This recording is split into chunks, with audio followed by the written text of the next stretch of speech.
காலகாலத்துல சீக்கிரம் ஒரு கல்யாணம் பண்ணி வச்சிடணும். டேய் என்னடி ட்ரெஸ் அது? போய் மாத்திக்க. எல்லாம் குடுத்து குடுத்தா இந்த இடத்துல வந்து நிக்கிறா. இன்ஸ்டால பயோ வேற. Toss little princess. உங்களுக்கு என்ன பிரச்சனை? நான் பிறந்தது பிரச்சனையா இல்ல நான் பொண்ணா பிறந்தது பிரச்சனையா? வாயா சொந்தக்காரரே, வயசாயிடுச்சே கல்யாணம் ஏன் பண்ணல? அப்புறம் மேல் படிப்பெல்லாம் எதுக்கு? பொம்பளை பிள்ளை எல்லாம் வேலைக்கு அனுப்பாதீங்க.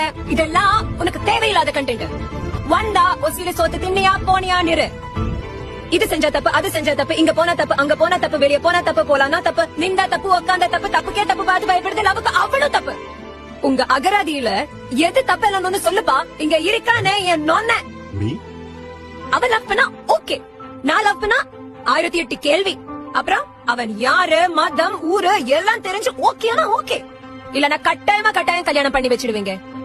இந்த நாய் வெளியே போற சொன்னா பாத்து போயிட்டு வாப்பா. அப்புறம் நான் சொன்னா யாரு கூட போற, எதுக்கு போற, எப்படி போற, ஏன் போற, அதெல்லாம் ஓகே. ஆனா ஒரு காரணம் சொல்வீங்க பாரு. கல்யாணம் பண்ணி உன் புருஷன் கூட போயிடுவோம். கல்யாணம் பண்ணி ஏன் புருஷன் கூட கேர்ள்ஸ் ட்ரிப்புக்கு.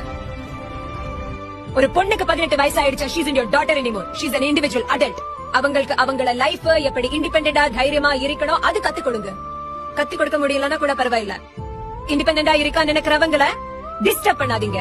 அதுதான் நீங்க செய்யற பெரிய உதவி.